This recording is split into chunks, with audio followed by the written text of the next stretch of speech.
kanan nagarrame naaf hayiramu qabeenyi naaf hayiramu maali jetta akkam qabeenya isa maaltu siif hirama sile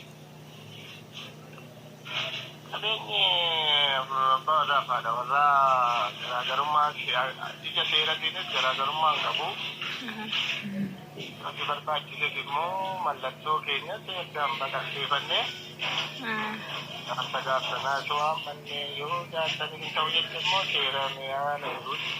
Seera maal ani seera maal balleesseen hin jedhe bar qabeenya jaarsolee dhufatu jireenyaa ati kanas fedha iyyuu qabuyyuu ani amma lubbuu koofichaa fuudhee bahee amma maaliif barbaachise mana maaliif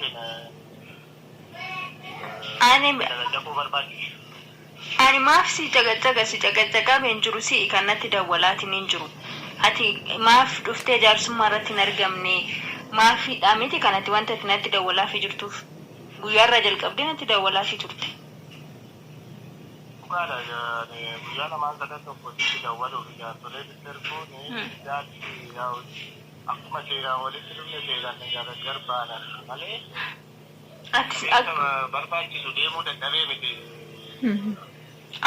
Ati mee akka seerattis man hin deemne bar akka seerattis hin deemne ofii keetii baatee deemte mitiire. Yoo barbaachise ni deemna deemuun hin danda'ama. Fagoo deemamuu miti guddeenya lacha waan ta'eef yaadanii waan naa jiraniif ariifannaa qabdan ariifatiin wantumaan ariitiin waan balleessituutu sitti mul'atu. Amma yung bilaanu wal naggeeffataa jiru narratti qaamatti bilaanu wal naggeeffatu waan ta'eef gaaffiin rukutuu biyaadaa jetta fakkaata. Maafan taalee rukutaani. Nagaan isiniif haa ta'u kabajamtoota hordoftoota koo akkam jirtanii nagaa qabdanii nagaan qabani galata rabbii. Egaa samola kana isinirraa badee isiniin jira akkasuma waa'ee jireenya kan kootii keessatti waa baay'ee isin taphachiisitiniin ture hin beektanii jechuudha.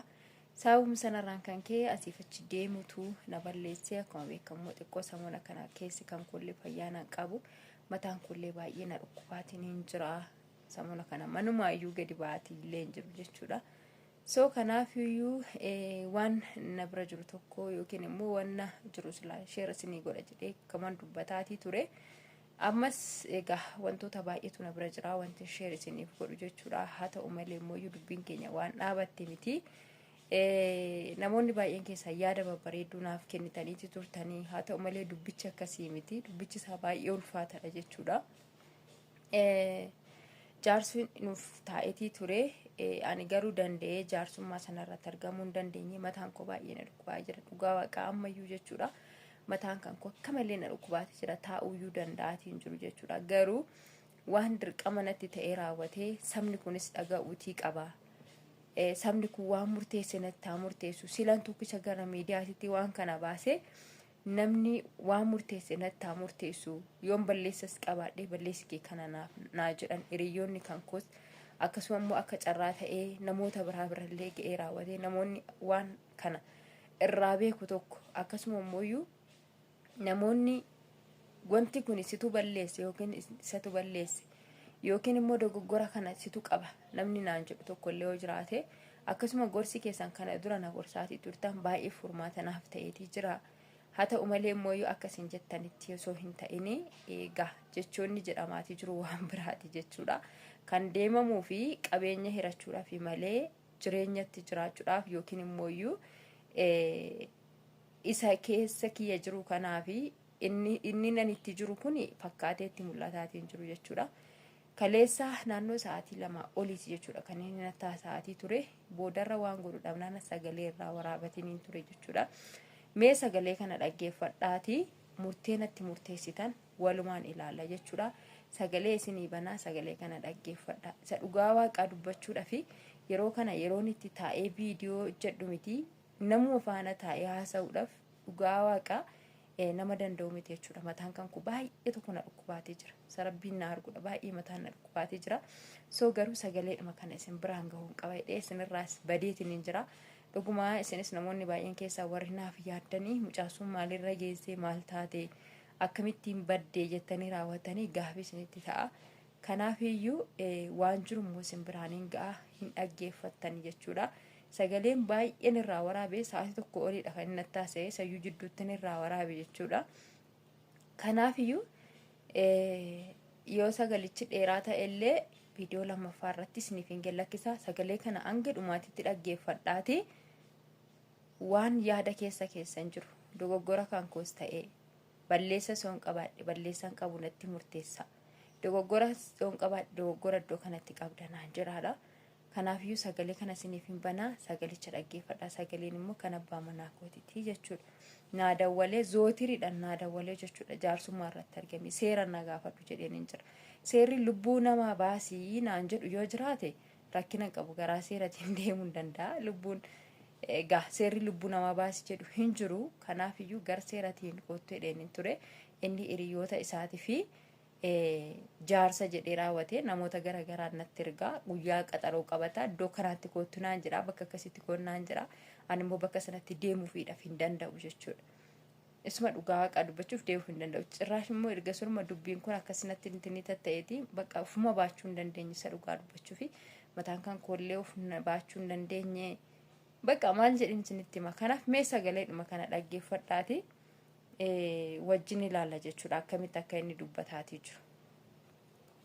Yoo barbaadu battanii mana gallakkistanii bahuu qabdu waan jedhameef immoo dhugaa jirtu silaa wanna jiru hundumaayyuu dhageenyee jirra. Dhoksuu maaltu sin geesse nuti meani ilmoo godhatte sana wanti na entini dhun jiru ijoolleen kan keetu yummoo si murteessanii jiru bar yoo ilmoo godhates maal rakkoo qaba naan jedhanii jiru garummaa anuyyuu dhugaadha ijoolleen akkasitti turanii sanu dhoksiteef maal isin jedheera isa kaaniif immoo sumatu gaa maaf ta'a jettee adda ta'een booda immoo ani lubbuu namaa balleessuun barbaadu akka Sadara ilmoo maali dhoksinee kun olola malee soba.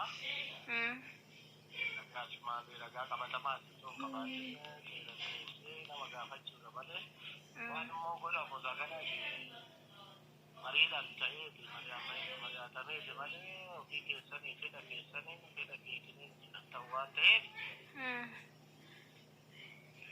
kan immoo nama fedha isaatiin deemu fedha namaan guunne nama dhageenye biraa maal godhu sokkoodha. Amen. Isa deemanii to filaalu. Amen ammas bari waana godhii siin jedhaa hin jiru. Amma immoo nama natti ergitee waa meeqa jechaa kan jirtu kun sirruma sitti fakkaataa gochate gochaa ammaatti jirtu kun adeemsa ammaatitti adeemaa jirtu kun sirriidhuma. Alatti sirriidha sitti akka sirrii yoo ta'uu baate beeku malee kaadha bubbullee adda yaadni keenyas garaagara ta'ee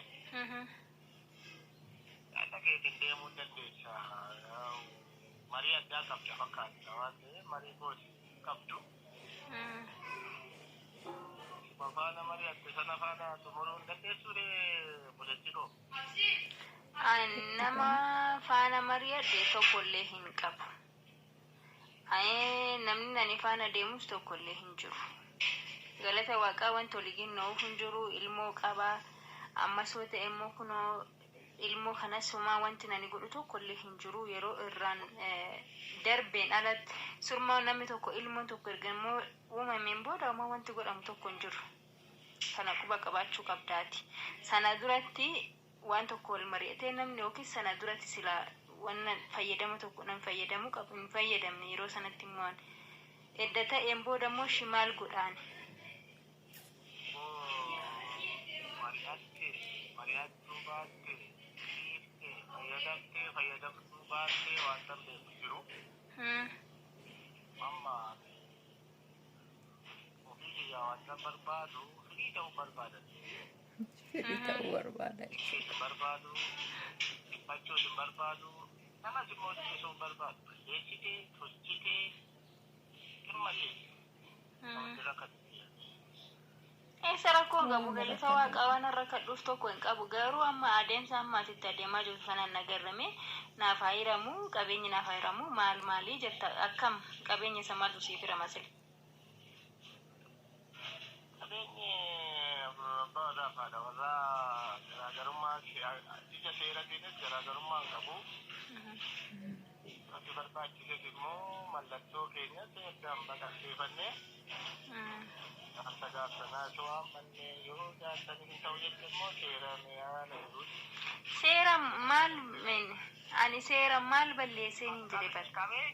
Qabeenya jaarsolee dhufatu diriiranii ani kanas fedha yoo qabuyyuu ani amma lubbuu koofichaa fuudhee bahee amma maal barbaachise ana maaliif